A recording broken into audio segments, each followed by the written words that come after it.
Hi friends, welcome to my cooking channel. இன்னைக்கு புரட்டாசி special புளியோகரே பார்க்க போகிறோம். இந்த புளியோகரே எப்படி செய்யலான்னு பார்க்குறதுக்கு முன்னாடி இன்னும் நீங்கள் மால்தீஸ் கிச்சன் சேனல் லைக் பண்ணலன்னா மறக்காமல் லைக் பண்ணுங்கள் and please subscribe to Maldives kitchen channel. இப்போது வாங்க நம்ம ரெசிபிக்குள்ளே போகலாம். இப்போது நான் சொல்கிற இன்க்ரீடியன்ட்ஸ் எல்லாத்தையும் நம்ம ட்ரை ரோஸ்ட் பண்ணி எடுத்துக்க போகிறோம். அதுக்கு முதல்ல நம்ம ஒரு கடாய் ஹீட் பண்ணிப்போம். கடாயை நல்லா ஹீட் ஆனதுக்கப்புறம் ஒரு ஸ்பூன் அளவுக்கு கடலைப்பருப்பு, அப்புறம் ஒரு ஸ்பூன் அளவுக்கு உளுந்து, நீங்கள் எந்த ஸ்பூனில் கடலைப்பருப்பு எடுக்கிறீங்களோ அதே ஸ்பூனில் உளுந்து, அதுக்கப்புறம் ஒரு ஸ்பூன் அளவுக்கு கொத்தமல்லி, அதுக்கப்புறம் ஒரு ஸ்பூன் அளவுக்கு வெந்தயம், அப்புறம் நான் இதில் ஒரே ஒரு வரமிளகாய் போடுறேன். ஏன்னு நான் உங்களுக்கு அப்புறமேட்டா சொல்கிறேன். இப்போது நம்ம இது எல்லாத்தையும் நல்லா ட்ரை ரோஸ்ட் பண்ணி எடுத்துக்க போகிறோம். இதை நல்லா அந்த கோல்டன் ப்ரௌன் வர வரைக்கும் நம்ம இதை ட்ரை ரோஸ்ட் பண்ணணும். அதுக்கப்புறமேட்டு இதை ஆற வச்சு நம்ம இதை ஒரு பவுடராக ரெடி பண்ணி எடுத்துக்க போகிறோம். ஒரு அகலமான வானல் எடுத்துக்கோங்க. வானல் நல்லா காஞ்சதுக்கப்புறம் ஒரு 4லேருந்து 5 குழிக்கரண்டி அளவுக்கு இதில் நல்லெண்ணெய் ஆட் பண்ணுங்க. இப்போது எண்ணெய் காஞ்சிடுச்சு. இப்போது நம்ம இதில் 1.5 ஸ்பூன் அளவுக்கு கடுகு ஆட் பண்ண போகிறோம்.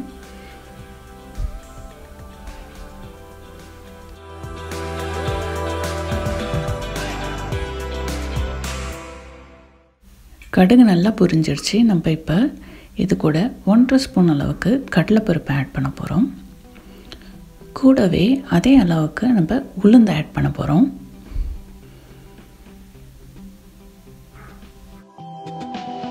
இப்போ ஒரு கைப்பிடி அளவுக்கு வேர்க்கடலை ஆட் பண்ண போகிறோம். இது ஆப்ஷன் தான்.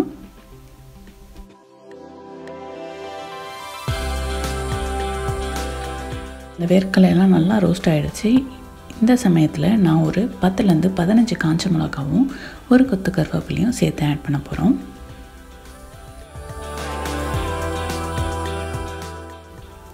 இப்போது இது கூட 1 டீஸ்பூன் அளவுக்கு பெருங்காயத்தூள் ஆட் பண்ண போகிறோம். கூடவே 1 டீஸ்பூன் அளவுக்கு மஞ்சள் தூளையும் சேர்த்து ஆட் பண்ண போகிறோம்.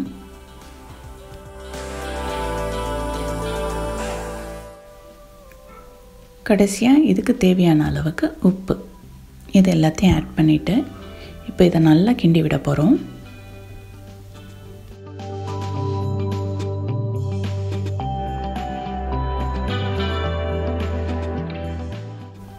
இப்போது இது நல்லா வதங்கிடுச்சு.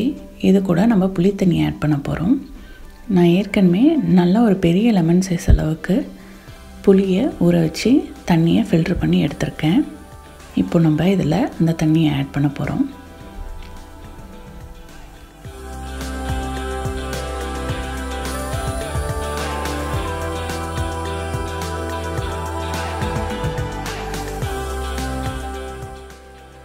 இப்போது இதை நல்லா நம்ம மிக்ஸ் பண்ணி விட்டு இதை நல்லா கொதிக்க விடணும்.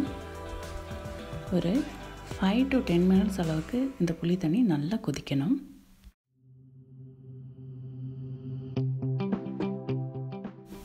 இப்போ கிட்டத்தட்ட ஒரு 10 மினிட்ஸ் ஆயிடுச்சு. இந்த மிளகாவோட எசன்ஸ்லாம் நல்லா இறங்கியிருக்கும்.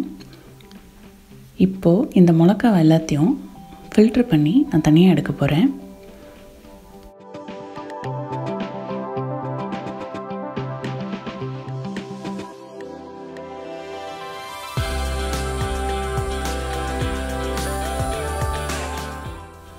இப்போது இந்த மிளகாய் எல்லாத்தையும் நம்ம புளியோதரை பொடி ரெடி பண்ணி வச்சுருக்கோம் தெரியுமா, ட்ரை ரோஸ்ட் பண்ணி, அது கூட சேர்த்து அரைச்சி எடுத்துக்க போகிறோம்.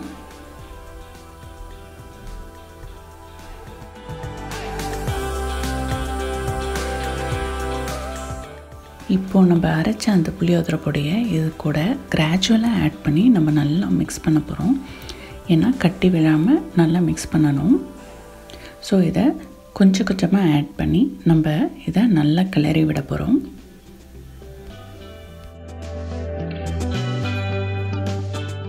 பார்த்திங்களா, இப்போ நம்ம புளியோதரை பொடியை ஆட் பண்ணோடனே நம்ம புளி குழம்போட கலரே வந்து செமையாக வந்திருக்கு.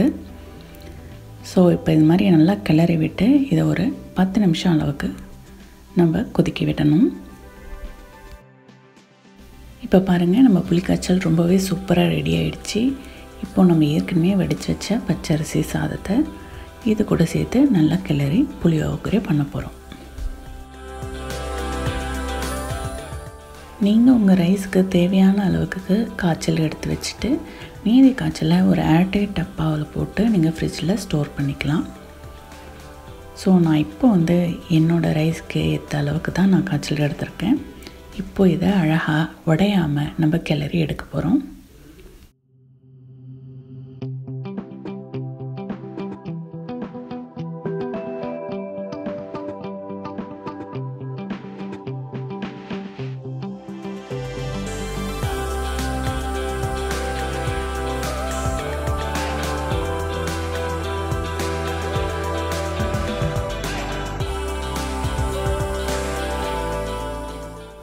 நம்ம ட்ரை ரோஸ்ட் பண்ணி தனியாக அரைச்சி எடுத்து வச்சுருக்கோம் இல்லையா புளியோதரை பொடி, அதை வந்து இது மேலே லைட்டாக தூவி விட்டு நீங்கள் இந்த புளியோகரையை கிண்டலாம்.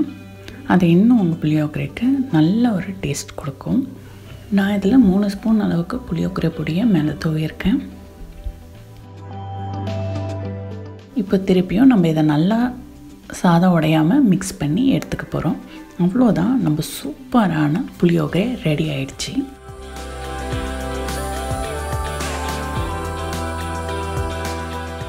இந்த புரோட்டாசி ஸ்பெஷல் புளியோதரையை உங்கள் வீட்டில் ட்ரை பண்ணிவிட்டு எப்படி இருக்குன்னு மறக்காமல் கமெண்ட் செக்ஷனில் கமெண்ட் பண்ணுங்கள். என்னோடய வீடியோஸ் உங்களுக்கு பிடிச்சிருந்தா லைக் பண்ணுங்கள், ஷேர் பண்ணுங்கள்.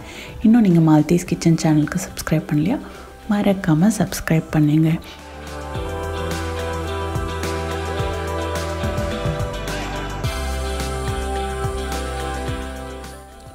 இப்போ புளியோகரை ரெசிபி ட்ரை பண்ணிட்டீங்க. அடுத்ததாக என்ன வீடியோ ட்ரை பண்ண போகிறீங்க நீங்களே செலக்ட் பண்ணிக்கோங்க.